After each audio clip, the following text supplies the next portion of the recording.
창세기 22장 1절부터 12절 말씀입니다.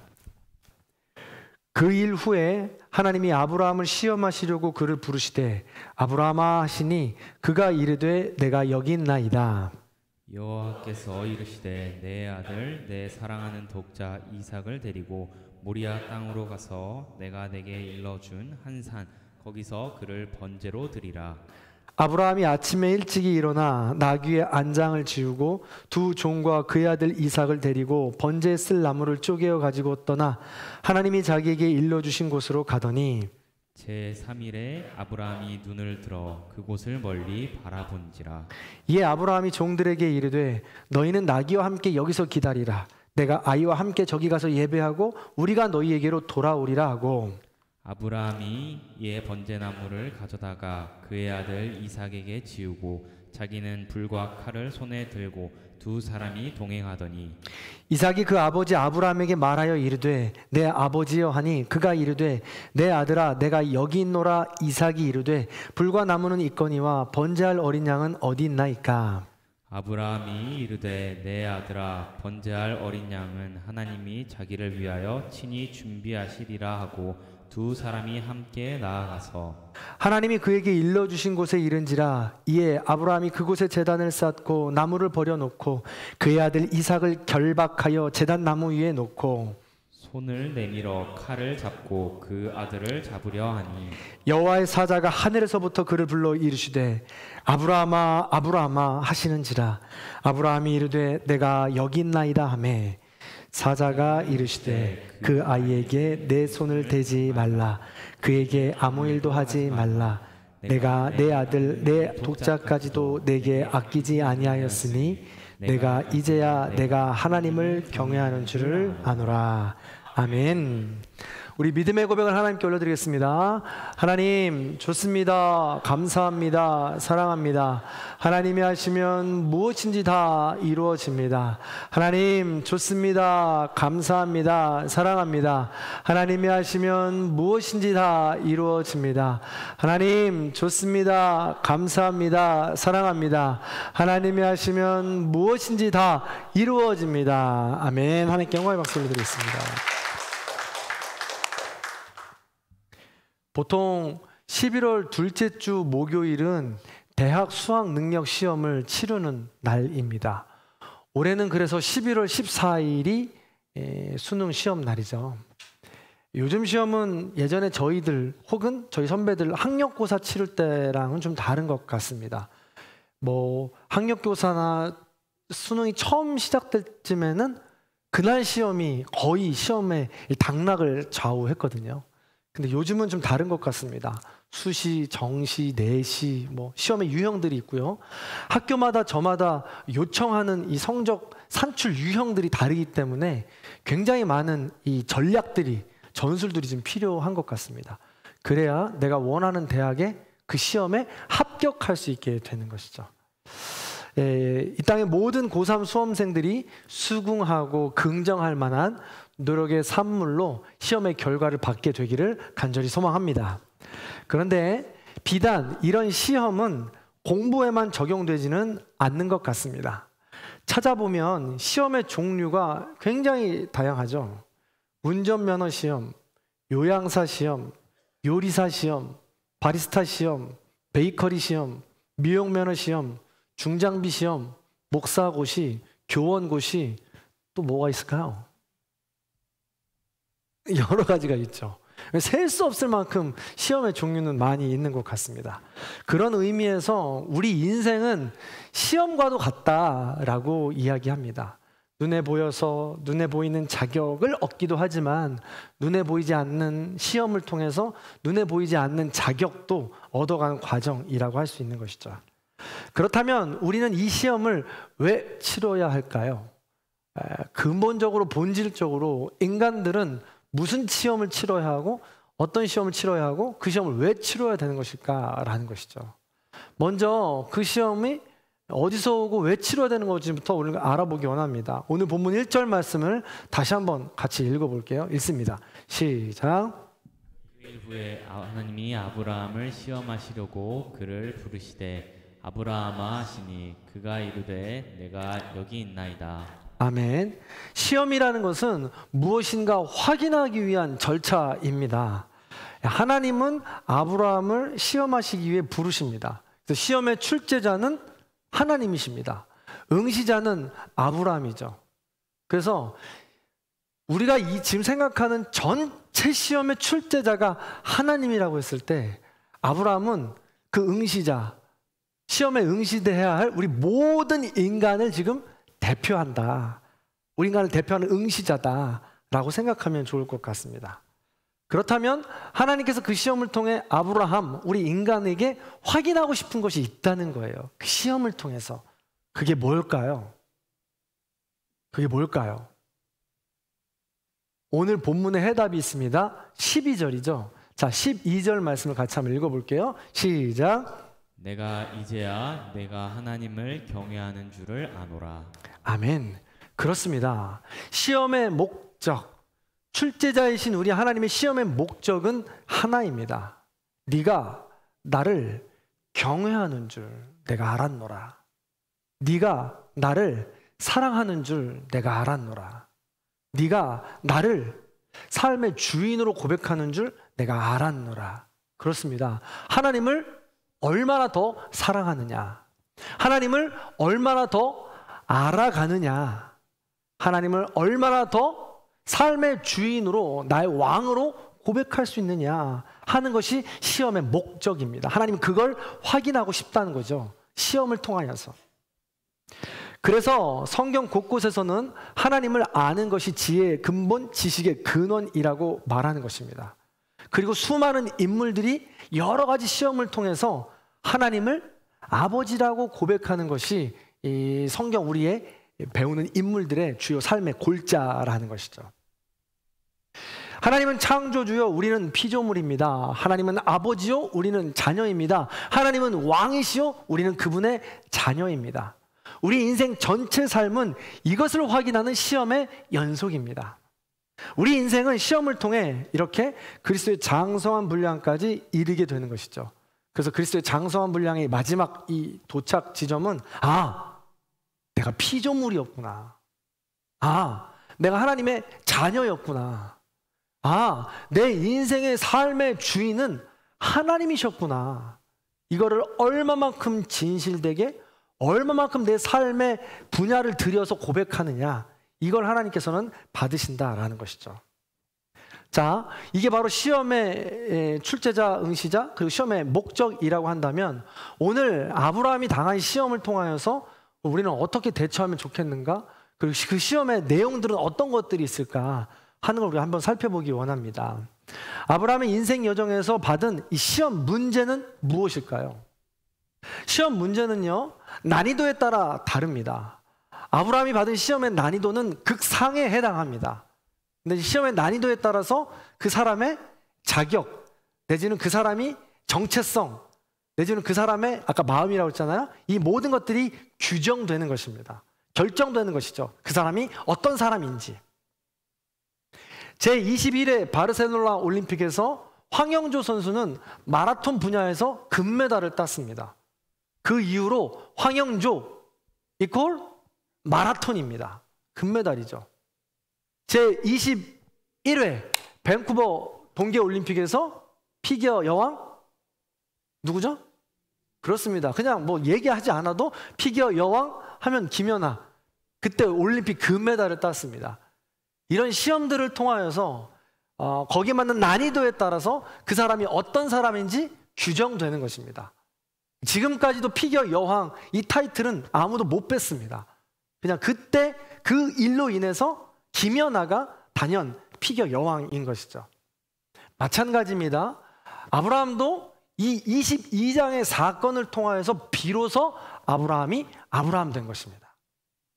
여러분에게는 어떤 것이 있습니까? 장성준이 장성준 되게 하는 시험, 여러분이 여러분 되게 한 그 시험, 그 내용, 그 문제, 어떤 문제지를 받아보셨냐는 거죠. 우리가 생각할 땐 극상의 난이도이겠지만 아직 받아보지 못했을지도 몰라요. 나를 규정하는, 더 깊이 말이죠. 아브라함이 받아본 시험 문제 어마어마합니다. 자, 오늘 받은 시험 2절에 그 시험 문제지가 있죠. 문제지를 한번 읽어보겠습니다. 2절의 말씀입니다. 시작. 여호와께서 이르시되 내 아들 내 사랑하는 독자 이삭을 데리고 모리아 땅으로 가서 내가 내게 일러준 한 산 거기서 그를 번제로 드리라. 아멘. 그렇습니다. 보통 시험의 내용은 이렇게 어렵습니다. 난이도가 있어서 저마다 받는 사람은 다 다르다는 것이죠. 그래서 저도 어렸을 때나 또 많은 성도님들이 똑같은 오류를 범하고 있을 것 같은데 22장은 피해가는 경우가 있을 것 같아요. 나는 믿음은 좋은 건 좋은데 아브라함과 같은 시험지는 받고 싶지 않아 라고 하면서 생각하고 싶지도 않은 시험 문제지인 거죠. 내 삶에 이런 시험지가 다가온다면 어떻게 하나 지레 짐작 겁먹죠. 그럼 하나님께서는 사람 따라 난이도 따라 주신다는 거예요. 그래서 난이도에 초등학생에게 수학 능력 시험을 하나님께서는 제시하지 않죠. 받을 만한 수학 능력 시험 볼 만한 지금 위치에 있기에 아브라함에게 이 시험 문제를 내준 것입니다. 우리가 생각할 때 이런 얼토당토 않는 말도 안 되는 비인격적인 시험을 어떻게 줄 수 있나 라고 우리가 생각할 수 있습니다. 그런데 이 고대 근동 당시에는 인신제사가 횡행했습니다. 고대 근동에 관련된 영화들에도 보면 심심치 않게 나오는 이런 주제들이 인신제사이죠. 마찬가지로 이때도 자기 자녀를 바치는 것이 이상하지 않은 시대였다라는 거예요. 그래서 이 아브라함이 이 시험 문제를 받는다라는 것은 어느 정도 이해하는 시험 문제였다는 것이죠. 더 나아가서 헤로도투스라는 이런 역사학자가 이야기하기를 주전 7세기나 8세기경에 보면 암몬 족속이 있는데 그 사람들이 섬기는 신이 몰렉 신이었어요. 그 몰렉 신이 바치는 것이 아이였습니다. 그래서 뜨거운 기둥을 세워놓고 펄펄 끓는 기둥을 세워놓고 아버지로부터 아이를 받아서 그 아이를 그 위에 올려놓는 겁니다. 내지는 뜨거운 가마솥에 아이를 넣는 그런 일을 벌이죠. 그럼 인신제사를 얼마나 체계적으로 비인격적으로 잔인하게 드렸냐면 그 주변에서 많은 이 종교 행위를 하는 사람들은 북을 쳐댑니다. 아이들 비명소리를 듣지 않기 위해서죠. 이것들이 역사적인 자료들로 굉장히 많이 남아 있다는 것이에요. 그래서 아브라함은 인신제사를 내가 믿는 하나님이신데 어떻게 이런 제사를 나에게 원하시지? 라는 의문이 들었을지 모르나 사회적으로 일반적인 것이었기 때문에 이상하지 않게 이런 시험이 내게도 오는구나 정도로 받아들일 수 있었다는 거예요. 이삭도 마찬가지죠. 이삭의 그때 나이가 추정하건대 16, 17, 18살 정도 됐을 거라고 생각해요. 근데 그때 이삭도 사회적 분위기 전반을 알았으니까 아들도 알았던 거예요. 만약에 인신제사라면 반드시 이렇게 드릴 수 있었겠구나라는 것이죠. 이게 바로 시험의 내용이었다라는 것입니다. 그래서 이런 일을 받았을 때 그렇다 할지라도 여전히 이 문제는 어려운 시험입니다. 아니 100세가 되어서 전지전능하신 하나님께서 은혜로 주신 아들 아닙니까? 줬다가 뺏기 있기 없기? 없는 거 아니에요? 왜 줬다가 뺐습니까? 더 속상한 거죠.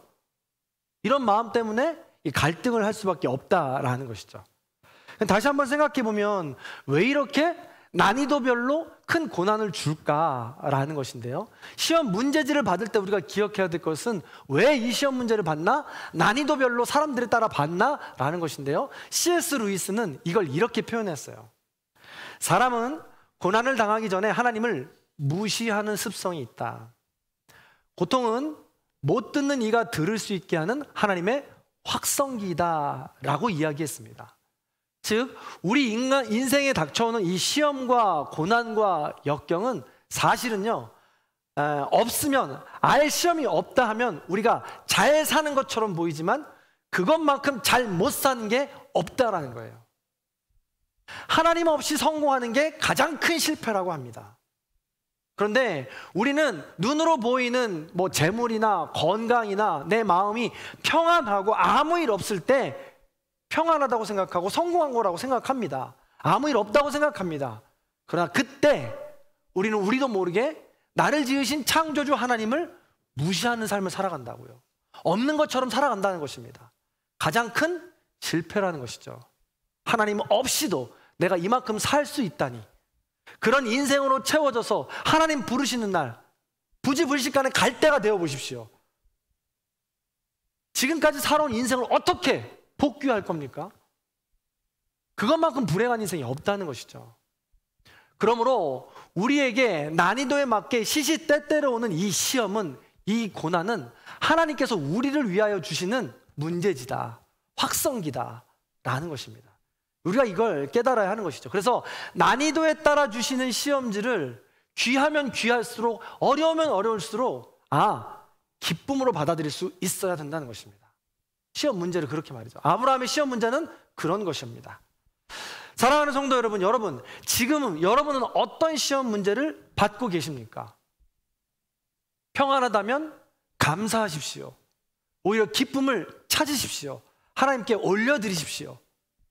그런데 내가 뜻하지 않는 시험이라면 어떤 시험을 맞이하고 있습니까? 나의 가장 중요한 건 100세 때에 주신 이삭을 바치는 것처럼 가장 소중한 것을 바쳐야 하는 그 시험의 내용이 여러분에게 무엇입니까? 그 시험지를 딱 받아보고 일단 분별하고 해석할 수 있는 시간이 있어야 된다는 것이죠. 누군가에게는 재물이 될 수 있습니다. 주식이니 땅이니 눈으로 보이는 모든 재물에 관련된 걸 수도 있죠. 가장 소중한 것을 어떻게 하면 포기할 수 있을까? 그것 때문에 온갖 내 마음이 집중되고, 그것 때문에 누군가와 다투게 되고, 이게 바로 시험의 장으로 부르는 이유예요. 다른 게 또 뭐가 있을까요?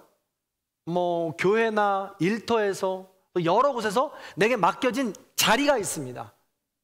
이 자리를 위협받는다거나, 내가 힘들여서 공들여서 쌓아놓은 탑인데 이것을 누군가에게 위협받는다거나, 내 자리를 한순간에 잃어버릴까 하는 두려움, 또 타인의 시선, 이런 것 때문에 날마다 불안함 속에 살아가지 않습니까?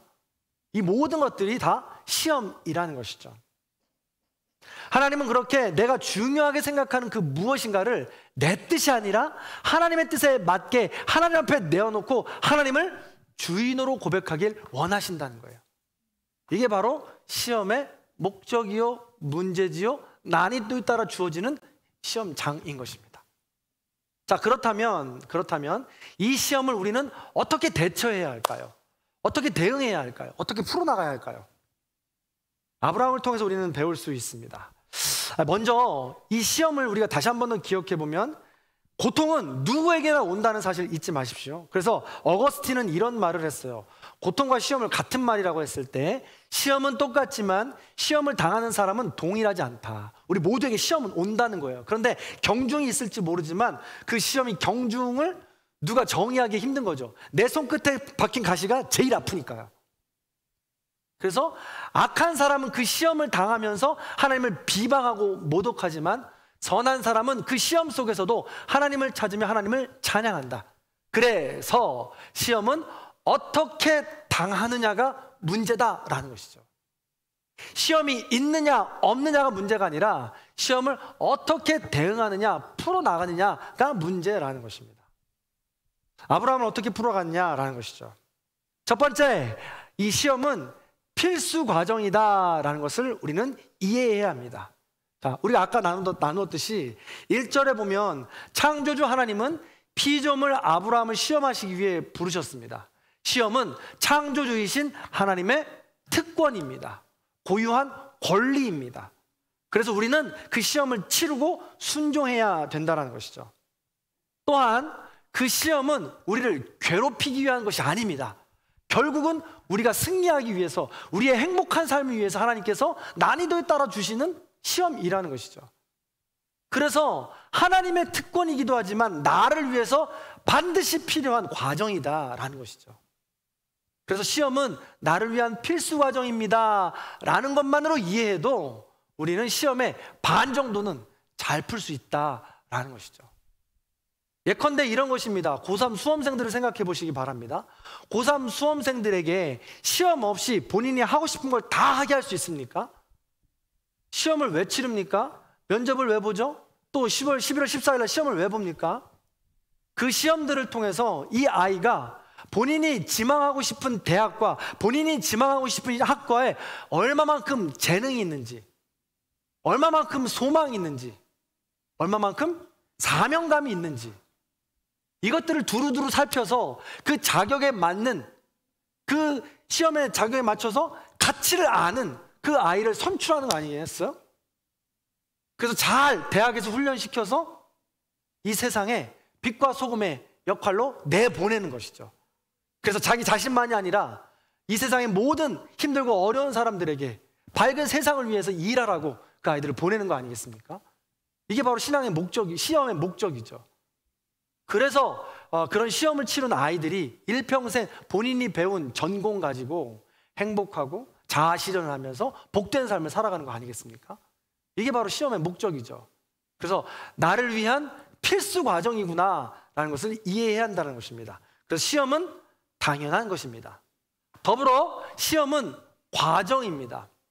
이해하십니까? 오늘 본문 1절의 말씀에 보면 그 일 후에라고 시작하고 있습니다. 그럼 그 일 후에라면 그 일은 무엇일까요?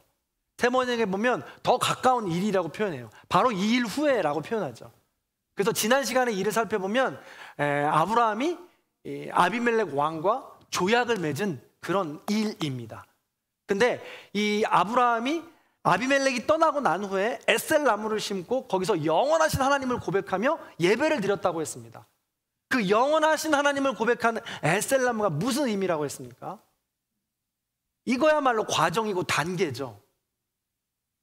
하나님께서 지키시고 보호하시며 인도하신 복 주시는 하나님을 창세기 12장에서 만났습니다.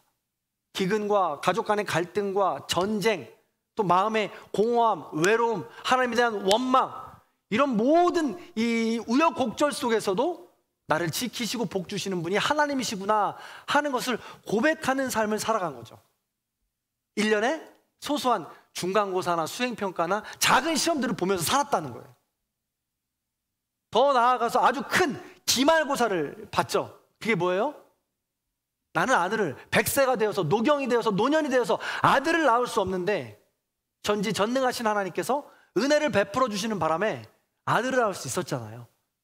그게 바로 전지전능하신 하나님, 은혜 베풀어 주시는 하나님 기말고사를 본 거예요. 이런 모든 일 후에 오늘 시험을 맞이하게 된 겁니다. 너무 비약이 심한가요? 그래서 오늘 시험은 수능 시험이라고요. 우리 아브라함이 치르는 시험, 가장 큰 시험. 그래서 아브라함의 시험을 이렇게 뒤돌아보면 시험은 필수 과정입니다. 그리고 시험은 과정입니다. 이것을 우리가 이해한다면 그 시험을 맞이하는 태도가 조금은 달라지지 않을까라는 것입니다. 두 번째입니다. 시험을 대하는 올바른 자세는요, 두 번째, 이 시험이 믿음 훈련 과정이라는 것입니다. 믿음 훈련 과정. 우리 인생에서 다가오는 훈련은요, 내 안에 있는 믿음을 훈련하는 과정이라는 거예요. 그래서 이 시험지를 받을 때 이 믿음의 훈련 과정이기 때문에 처음부터 이 시험지를 받자마자 떳떳하고 당당하게 1번부터 막 30번까지 확 풀어나가는 사람은 없다는 거예요. 이 시험 문제를 받자마자 제일 먼저 당면하는 감정이 뭐냐라는 것이죠. 그 감정은 3절에 나와 있습니다. 아브라함도 그랬어요. 천하의 아브라함도. 다 같이 한번 3절 읽어볼게요. 읽습니다. 시작. 일찍 일어나 나귀의 안장을 지우고 두 종과 그의 아들 이삭을 데리고 번제에 쓸 나무를 쪼개어 가지고 떠나 하나님이 자기에게 일러주신 곳으로 가더니. 아멘. 아브라함이 아침에 일찍이 일어났다고 합니다. 여러분, 아침에 일찍이 일어났는데 아브라함이 간밤에 잠이나 제대로 잤겠습니까? 가장 귀한 것을 당장 바치라고 하는데 간밤에 잠이나 제대로 잤겠냐는 거예요. 정말 이걸 가장 어려운 시험으로 받았다면 제가 생각할 땐 밤에 한숨도 못 잤을 거예요. 자기 천막 한켠에서 쭈그리고 앉아서 잠깐 쪽잠을 잤을까? 그 정도 잤을 거예요. 근데 아침에 일찍 일어나 가장 먼저 뭐 해요? 나귀의 안장을 지웁니다. 나귀의 안장을 지어서 출발하려고 보니까 번제를 드려야 되는데 번제가 뭡니까? 태워서 드리는 거예요. 그럼 뭐가 필요해요? 불이랑 나무가 필요합니다. 안장을 지우고 출발하려 보니까 이 종들한테 얘기도 안 했죠. 나무도 준비를 안 했어요. 아차 싶어서 가서 나무를 준비합니다. 종들에게 이야기하는 거죠. 그리고 그제서 출발을 하는 거예요. 뭐예요? 큰 시험을 받아들이면 가장 먼저 우리는 당황할 수밖에 없다는 거예요. 무엇을 해야 할지 혼란스러울 수밖에 없다는 것입니다. 그런 모습은 당연하다라는 거예요. 그렇지만 반드시 기억해야 될 것은 이렇게 난감하고 무엇을 해야 될지 모르겠지만 반드시 결정을 해야 된다는 것입니다. 이 시험 문제는 우리를 계속해서 등 뒤에서 밀어붙일 거라는 거예요. 아침은 반드시 온다는 겁니다. 그렇기 때문에 우리는 이 시험에 대해서 선택을 해야 되는 것이죠. 당황하지만, 두렵고 떨리지만, 뭘 해야 될지 모르겠지만 선택을 해야 하는 것이죠. 그래서 아브라함은 뭘 선택하느냐, 어떤 마음으로 선택하느냐라는 것이죠. 이런 당황 속에서 아브라함은 시험을 치르겠다는 의지를 가지고 출발합니다. 아침에 일찍 일어나죠. 준비물을 준비합니다. 두 종과 함께 아들을 데리고 출발합니다. 이런 행동은 그냥 나오는 게 아니에요. 이 난이도를 받을 만한 아브라함이 되기 때문에 움직이는 겁니다. 만약에 아무런 믿음의 준비도 되어 있지 않은 사람에게 이 시험 문제를 내줬다? 그러면 견디지 못할 거예요. 아무것도 못할걸요. 아브라함은 준비가 된 겁니다. 그래서 하나님께서는 사람에게 감당할 시험만큼만 주신다라고 말씀하시는 것이죠. 그래서 지금까지 살아왔던 크고 작은 시험들을 통과하기도 하고 실패도 했기 때문에 어느 정도 믿음의 연륜에서 나오는 이 행동이라고 할 수 있습니다. 아브라함 행동이 말이죠. 훈련의 과정인 것입니다. 그래서 이 준비하면서 아브라함은 더 믿음의 깊은 과정을 고백하고 있어요. 자, 5절입니다. 5절 같이 한번 읽어보겠습니다. 5절 읽습니다. 시작. 이에 아브라함이 종들에게 이르되 너희는 나귀와 함께 여기서 기다리라. 내가 아이와 함께 저기 가서 예배하고 우리가 너희에게로 돌아오리라 하고. 아멘. 아브라함의 선택 발견하셨습니까? 아브라함의 믿음의 고백 어마어마하지 않습니까? 함께 예배하고 우리가 돌아오리라. 분명히 이삭을 번제로 바치라고 했으니까 질량 보존의 법칙이라고 해야 돼요? 원리잖아요. 이삭을 번제로 바쳤으면 이삭은 사라지는 거예요. 없는 거예요. 근데 아브라함 뭐라고 고백해요? 두 종들을 남겨놓고 우리가 함께 예배드리고 돌아오겠다. 우리가 돌아오겠다 라고 이야기합니다. 그러니 아브라함은 하나님께서 일하실 것을 믿고 있었던 것입니다. 얼마나 큰 믿음입니까? 아무나 할 수 없는 고백이죠.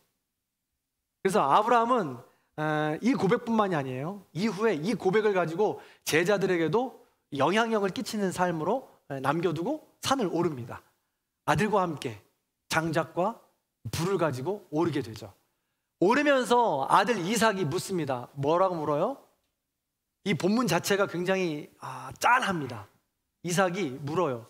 제가 봤을 때는 16, 17, 18 우리 청소년 정도 되면은 눈치가 엄청 빨랐을 것 같아요. 그리고 인신제사를 드리는 사회적 분위기를 봤을 때 뭔가 궁금했을 거예요. 그래서 아버지에게 물어봅니다. 내 아버지 번제 드릴 불이랑 장작은 있는데 재물은 어디 있습니까? 재물 어디 있어요? 불안하죠. 뭔가 우리 아버지 좀 연세가 들더니 좀 이상하다 라는 거죠. 그랬더니 아브라함이 뭐라고 대답해요? 엄청납니다. 8절입니다. 내 아들아 번제할 어린 양은 하나님이 자기를 위하여 친히 스스로 준비하시니라 라고 고백합니다. 보통 우리는요 당황해서 울먹이거나 대답을 못할지도 모르겠어요. 근데 아브라함은 이미 그 시험의 모든 전반적인 과정을 꿰뚫고 있는 것입니다. 그리고 지금까지 복 주시고 전지전능하신 하나님을 은혜를 베풀어 주신 그 하나님을 전적으로 믿는 믿음의 자리까지 들어간 거예요. 그러니까 이런 고백을 하는 것이죠. 하나님이 자기를 위하여 친히 준비하시리라. 하나님은 아브라함과 언약을 맺으셨습니다. 그래서 아브라함은 하나님이 언약을 파기할 수 없는 분임을 아셨습니다.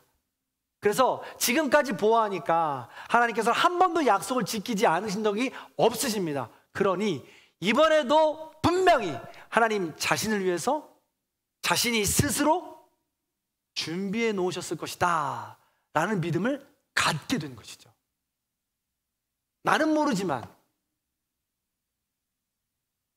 나는 엘리에셀을 통하여서 내 후손이 이어질 줄 알았지, 나는 하갈을 통해서 내 자손이 이어질 줄 알았지, 내 생각에, 내 기준에, 사회적 통념과 관념에 따라서 그 정도면 될 줄 알았는데 더 높은 것으로, 더 알 수 없는 것으로 응답하시더라. 그러니 하나님이 이번에도 하나님께서 스스로 자기를 위하여 스스로 친히 준비하실 것이다 라고 고백한 것입니다. 그래서 여러분도 다 아시겠지만 이 시험에서 아브라함은 합격을 하는 것입니다. 사랑하는 성도 여러분, 바로 시험이 이런 겁니다. 누구에게나 시험은 닥쳐올 것인데 그 시험을 대하는 자세가 저마다 다를 뿐이라는 것이죠.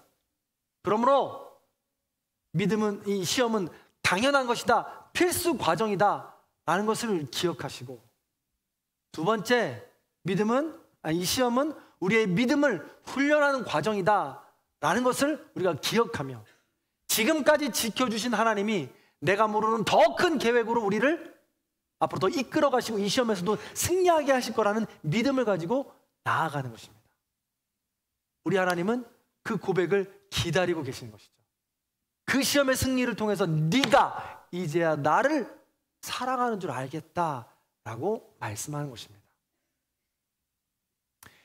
이것을, 오늘 이 성경 말씀을 압축하는 성경 말씀이 있다고 저는 생각해요. 제가 제일 좋아하는 성경 말씀이기도 한데 로마서 8장 28절 말씀입니다. 하나님을 사랑하는 자, 곧 그 뜻대로 부르심을 입은 자들에게는 모든 것이 합력하여서 선을 이루느니라. 지금 내가 당한 시험과 어려움, 이해할 수 없는 모든 일이라 할지라도 나는 하나님의 자녀이고 하나님을 사랑하는 사람인데, 내가 이해할 수 없다 할지라도 그 모든 것이 합력하여 선을 이루어갈 거야, 하나님의 뜻이 있을 거야, 하나님의 섭리가 있을 거야 라고 고백하는 것입니다. 이게 바로 시험을 대하는 우리의 삶의 태도가 되는 것이죠. 노르웨이에 어느 어부 부부가 살고 있었습니다. 얼마나 단란한 가정인지 한참을 살다가 두 아들을 낳습니다. 두 아들을 낳고 행복하게 살아가는데 이 아들들이 청소년, 청년으로 자라게 됩니다. 그래서 건장해지니까 이 아들들도 이제 삶의 이론, 일상의 이론으로 이제 자기의 몫을 해내야 된다라고 생각하면서 바다로 데리고 나갑니다. 고기 잡는 법을 가르치기 위해서죠. 그래서 어느 날 이 아들들에게 새벽같이 채비를 시키고 이 아들들을 데리고 바다로 나아갑니다. 바다로 나아가는 이 세 남자의 등을 바라보면서 이 아내는 뿌듯해하죠. 그렇게 아버지는 두 아들을 데리고 바다 멀리 나갑니다. 근데 이게 웬일입니까? 한참을 나간 후에 먹구름이 저 하늘에서 다가오기 시작합니다. 먹구름이 얼마나 큰지 번개까지 같이 동반해서 와요. 그리고 하늘에서 비가 내리기 시작합니다. 폭풍우가 쳐요. 파도가 엄청난 높이로 우리 막 배를 휘 감쌉니다. 그런데 이 구름이 깜깜해지기 시작하더니 날까지 어두워져서 한 치 앞도 볼 수 없는 상황이 되어버립니다. 아버지는 한참 고군분투하지만 어디로 가야 할지 방향을 잃어버립니다. 이제 있는 힘도 다 빠져버립니다. 그래서 기진맥진, 이러다가 우리 3부자 모두 죽겠구나 하고 포기할 때쯤에 둘째 아들이 갑자기 아버지를 크게 부릅니다. 아버지! 저기 좀 보세요 하고 둘째 아들이 가르치는 방향을 보니까 그곳에 불기둥이 올라 있어요. 이게 웬일이냐, 불기둥이 있는 곳을 보니 우리가 저걸 등대 삼아서 가면 되겠다 하면서 두 아들과 함께 이 세 남자가 힘껏 힘을 다해서 그 불기둥을 향해서 나아갑니다. 얼마나 나아갔는지 모릅니다. 한참을 향해 나아갑니다. 있는 힘을 다해서 나아갑니다. 그래서 결국 항구에 도달하게 되고 그들은 목숨을 건지게 됩니다. 때마침 이 항구에 이 세 남자를 기다리고 있던 아내가 있습니다. 아내가 한참 슬픈 표정을 짓더니 남편을 맞이하게 됩니다. 죽다 살아온 이 남편은 너무나도 기뻐가지고 아내를 와락 끼어안고 이야기합니다. 나 살아왔다고, 돌아왔다고. 그리고 다시 봤는데 아내 얼굴이 죽상입니다. 왜 이렇게 울상이야? 무슨 일이야? 왜 이렇게 울상이야? 우리가 살아온 것이 기쁘지 않아? 라고 물었더니 아내가 이렇게 대답하는 거예요. 여보, 미안해요. 정말 미안해요. 제가 오늘 집안 일을 하다가 깜빡하고 불이 났어요. 그 불로 인해서 우리 집이 다 타버렸어요. 라고 이야기하는 거예요. 그 나중에 알고 보니까 이 남자가 바라봤던 이 불기둥이 자기 집 불이 난 거였어. 이 노르웨이 이 이야기, 한 어부의 이야기가 뜻하는 바가 무엇입니까? 우리에게 닥치는 모든 고난이 있을진데 그 고난이 우리의 가정이 절망시키는 고난일지라도 역경이고 시험일지라도 다른 한편으로 봤을 땐 그 가족을 살리는 고난이 되기도 했다라는 것입니다. 단편의 이야기이지만 이 이야기가 우리 인생을 상징하는 것입니다. 우리에게 다가오는 수많은 고난과 역경과 시험들이 있지만 때로는 그 시험을 지나고 나면 하나님의 섭리를 발견할 수 있고 더 큰 것을 얻기 위해 주시는 과정일 수 있다라는 것이죠. 합력하여 선을 이루게 되는 것입니다. 사랑하는 성도 여러분, 오늘 말씀을 마무리하겠습니다. 인생은 이처럼 수많은 시험의 연속입니다.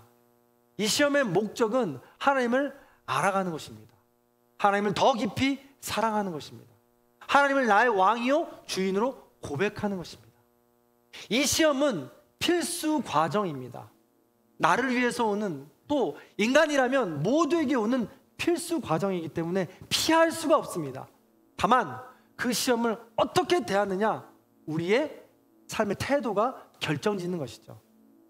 그래서 이 시험의 과정을 훈련의 과정이라고 여기고 그 시험을 당황하지만 어떻게 풀어가야 될지 난감하지만 정신을 차리고 하나님께서 원하시는 믿음의 고백대로 나아간다면 지금까지 지켜주셨던 전능하신 하나님, 복 주시는 하나님, 그 하나님을 믿고 영원하신 하나님을 고백하며 우리가 나아간다면 그 시험을 복으로 바꿀 수 있다는 것입니다. 더 큰 하나님을 알아가는 과정으로 삼을 수 있다는 것이죠. 그리스도의 장성한 분량까지 우리는 이르게 된다는 것입니다. 부디 이 시험의 원리를 기억하시고 지금 여러분이 처한 시험에서 승리해 나가시는 저와 여러분들이 되길 간절히 소망합니다. 마지막으로 이 시험이라는 단어에 대해서 한 번만 더 우리가 뒤집어서 생각해 보길 바라요. 자, 지금 하나님이 내신 시험 문제가 뭐냐면 하나밖에 없는 아들 이삭을 가장 귀한 것을 바치라는 거예요. 이게 시험 문제입니다. 근데 여러분 그거 아세요?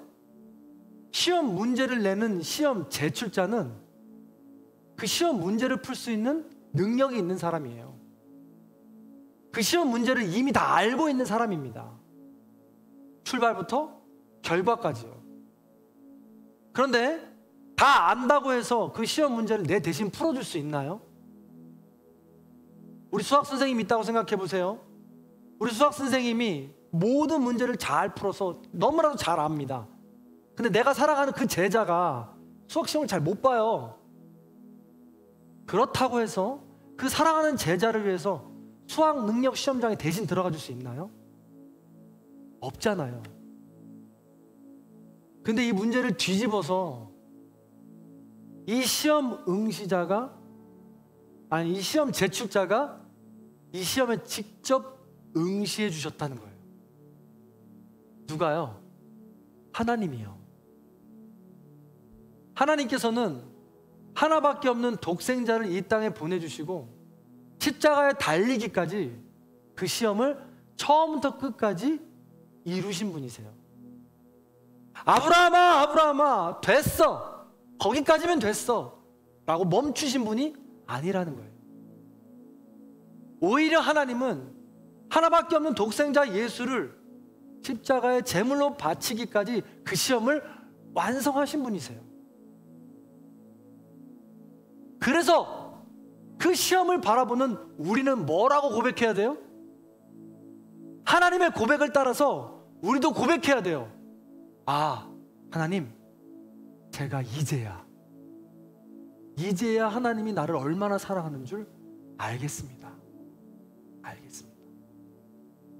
이 고백을 해야 된다는 것이죠. 하나님께서는 이 땅에서 우리 인간이 치를 만한 가장 큰 시험을 몸소 치르시고 응하신 거예요. 그 난이도를 아무도 범접할 수 없고 그 난이도를 아무도 하나님은 허락하지 않으십니다.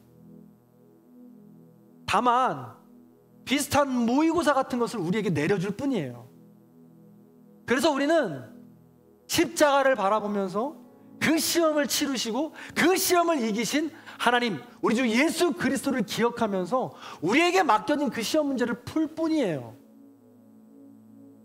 그렇게 하나씩 하나씩 풀어가는 그 과정 속에서 십자가가 보이면 돼요. 하나씩 하나씩 난이도가 작지만 그 시험을 풀어가면서 십자가에 달려주신 예수 그리스도가 보이면 돼요. 그리고 그분을 보시기 위해 노력해야 돼요. 그러면서 난이도가 점점점 높아질 때 나의 가장 소중한 것들을 하나씩 하나씩 내려보아 보는 거예요. 그게 바로 시험의 목적이고 그 시험 때문에 우리는 그리스도의 장성한 분량까지 나아가는 것입니다. 언제까지 똑같은 시험, 매번 반복되는 시험, 그 시험에 머물러 있겠습니까? 내가 가진 재물 때문에, 명예 때문에, 관계에서 자존심이 상할까 봐?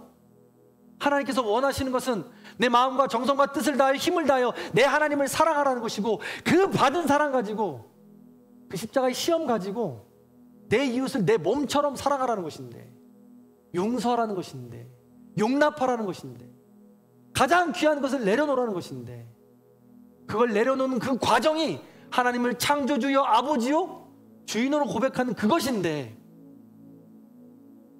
왜 못하느냐 라는 것이죠. 오늘도 하나님은 우리를 시험의 자리로 부르십니다. 고난의 자리로 부르십니다. 여러분에게 닥친 시험, 고난 어떤 것이 있습니까? 어떻게 풀지 모르는 고난과 역경일 수도 있지만 내가 꽉 붙잡고 있는 나의 아집이 그 시험이 될 수도 있습니다.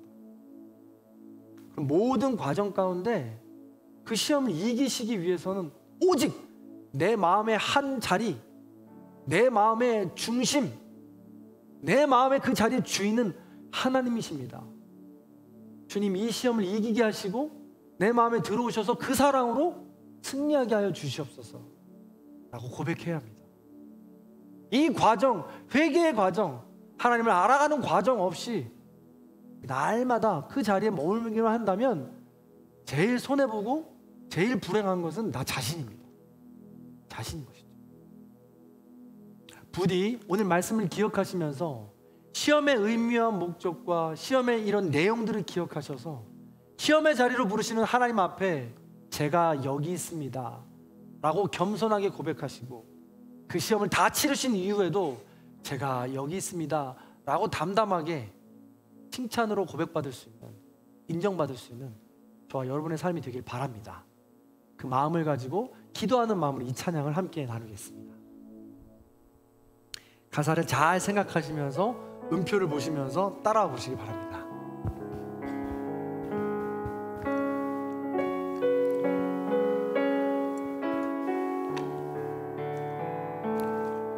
주만 바라보게 하소서.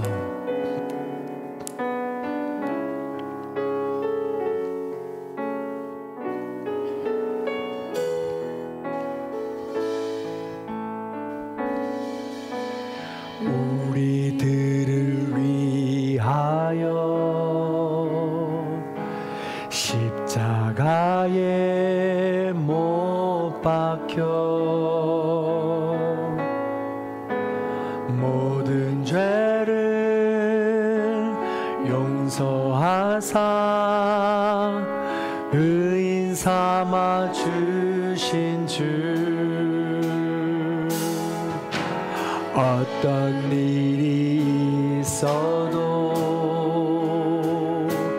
나를 버리지 않고 죽기까지 사랑하신 나의 귀한 예수님, 내 마음의 한 자리, 가장 귀한 그 자리, 주 오셔서 앉으소서. 주님만 나의 보배,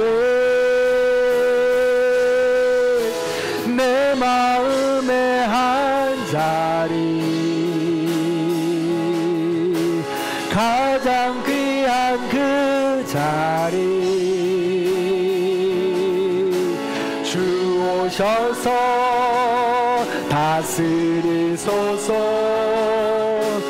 주님만 나의 영광. 우리들을 위하여, 우리들을 위하여 십자가에 못 박혀, 가에 못 박혀 모든 죄를 용서하사, 모든 죄를 용서하사 의인 삼아 주신 주. 어떤 일이 있어도 나를 버리지 않고 죽기까지 사랑하신 나의 귀한 예수님, 내 마음의 한 자리, 가장 귀한 그 자리, 가장 귀한 그 자리, 주 오셔서 앉으소서. 주님만 나의 보배, 내 마음 한 자리, 가장 귀한 그 자리, 가장 귀한 그 자리, 주 오셔서 다스리소서. 주님만 나의, 내 마음의 한 자리, 내 마음의 한 자리, 가장 귀한 그 자리, 그 자리, 주 오셔서 앉으소서. 주님만 나의 보배, 내 마음의 한 자리, 가장 귀한 그 자리, 주 오셔서 다스리소서. 주님, 우리 마지막으로 가슴에 손을 얹고 찬양합시다. 내 마음의 한 자리, 내 마음의 한 자리, 가장 귀한 그 자리, 주 오셔서 앉으소서. 주님만 나의 보배, 내 마음의 한 자리, 가장 귀한 그 자리, 주 오셔서 다스리소서. 주님만 나의 영광. 아멘. 이 시간 오늘 말씀을 기억하며 함께 기도하겠습니다. 시험과 역경이 다가올 때가 있습니다. 그럴 때마다 시험은 당연한 것이라고 고백합니다. 훈련의 과정이라고 고백합니다. 그 시험 외롭거나 두렵거나 낭망하지 않습니다. 하나님께서 나와 함께 하시기 때문에 그렇습니다. 그 시험 가운데 승리해 주시기 때문에 그렇습니다. 그 시험을 하나님께서 몸소 이미 하나밖에 없는 독생자 예수를 보내주시며 승리해 주셨기 때문에 그렇습니다. 그리하여 우리는 그 큰 시험을 승리하신 예수 그리스도를 따라서 작은 시험들을 승리해 나아가기 원합니다. 하나님 승리하게 하여 주옵소서. 우리 모든 성도님들 각가지 시험 가운데 있습니다. 승리할 수 있도록 나와 우리의 가정과 우리 성도님들을 붙잡아 주시옵소서. 우리 이런 기도 제목들 가지고 나와 우리 가정들 시험 가운데 있는 우리 성도님들을 위해서 함께 기도하기 원합니다. 다 함께 주여 한번 외치고 기도하겠습니다. 주여, 우리 마음의 한자리에 주님을 모셔드리기 원합니다. 내 삶의 주인을 하나님으로 모셔드리기 원합니다. 내 마음의 욕심과 내 마음의 아버지 하나님 우상 숭배를 떨쳐버리고 하나님만이 나의 주인 되심을 고백하기 원합니다.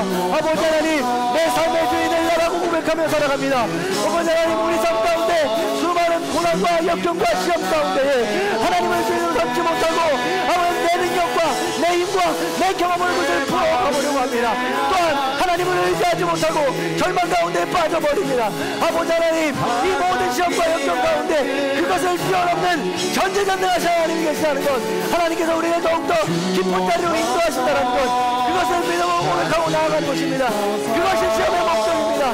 그 시험의 목적에 따라서 우리 다시 한 번 더 일어날 수 있는 것입니다. 우리 그 시험의 목적에 따라서 우리 다시 한 번 더 하나님을 의지할 수 있게 될 것입니다. 하나님 도와주옵소서. 우리 마음의 한 자리, 우리 마음의 가장 귀한 자리를 주님께 내어드리게 하여 주시옵소서. 아버지 하나님, 여전히 세상의 시험과 고난과 역경 가운데 내 삶의 주인을 나라고 고백하고 내 인간의 능력을 이겨나가기 원하고 그 모든 애들을 가져가 절망 가운데 빠졌습니다. 아버지 하나님이여, 아버지 하나님, 우리 마음의 한 자리를 주님께 내어드릴 때 이 시험 또한 전적인 승리라는 우리가 의지할 때 이 시험을 먼저 치르신 하나님께서 나의 아버지 되신다고 고백할 때에 우리가 당한 모든 시험과 고난을 넉넉히 이겨나갈 수 있습니다. 감당할 시험만큼만 주신다고 했습니다. 넉넉히 이겨나간다고 했습니다. 아브라함이 아브라함 되었던 이 시험처럼 우리의 이름이 우리의 이름 되기에 내어준 그 시험을 넉넉하게 이겨나갈 수 있도록 인도하여 주시옵소서.